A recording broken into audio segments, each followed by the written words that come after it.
ಕರ್ನಾಟಕ ರಾಜ್ಯ ಮುಕ್ತ ವಿಶ್ವವಿದ್ಯಾಲಯದಲ್ಲಿ ಯಾರ್ಯಾರು ಡಿಗ್ರಿಯನ್ನು ಪಡ್ಕೊಂಡಿದ್ದಾರೋ ಅವರಲ್ಲಿ ಕೆಲವರು IAS KAS ಪಾಸ್ ಮಾಡಿದ್ದಾರೆ, ಜಿಲ್ಲಾಧಿಕಾರಿಗಳಾಗಿದ್ದಾರೆ, ಕಮಿಷನರ್ ಆಗಿದ್ದಾರೆ.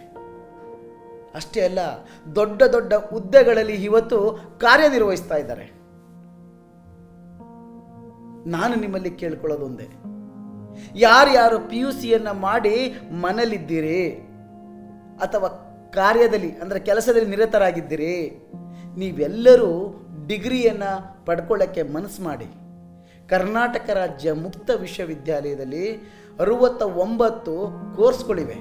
ನಿಮಗಿಷ್ಟವಾದ ಸಬ್ಜೆಕ್ಟ್ಗಳನ್ನು ಆಯ್ಕೆ ಮಾಡ್ಕೊಳ್ಳಿ, ಕಷ್ಟಪಟ್ಟು ಓದಿ ಎಕ್ಸಾಮ್ ಬರೀರಿ, ಡಿಗ್ರಿಯನ್ನು ನಿಮ್ಮದಾಗಿ ಮಾಡ್ಕೊಳ್ಳಿ.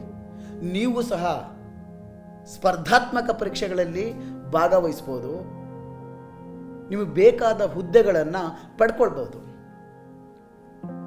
ಮತ್ತೊಮ್ಮೆ ನಿಮ್ಗೆ ಹೇಳ್ತೀನಿ, ರೆಗ್ಯುಲರ್ ಡಿಗ್ರಿಗೂ ನಮ್ಮ ವಿಶ್ವವಿದ್ಯಾನಿಲಯದಲ್ಲಿ ಪಡೆದುಕೊಳ್ಳುವ ಡಿಗ್ರಿಗೂ ಯಾವುದೇ ವ್ಯತ್ಯಾಸ ಇಲ್ಲ. ಆದ್ದರಿಂದ ನೀವೆಲ್ಲ ಏನು ಮಾಡಿ ಅಂತ ಹೇಳಿದ್ರೆ, ಇದೇ 2025 ಫೆಬ್ರವರಿ 10ರಿಂದ ನಮ್ಮ ಕರ್ನಾಟಕ ರಾಜ್ಯ ಮುಕ್ತ ವಿಶ್ವವಿದ್ಯಾನಿಲಯದಲ್ಲಿ ಪ್ರವೇಶಾತಿ ಪ್ರಾರಂಭ ಆಗಿದೆ. ಮಾರ್ಚ್ 31ರವರೆಗೂ ಈ ಪ್ರವೇಶಾತಿ ಇರುತ್ತೆ. ನಿಮ್ಮ ಬದುಕನ್ನು ರೂಪಿಸ್ಕೊಳ್ಳಿ.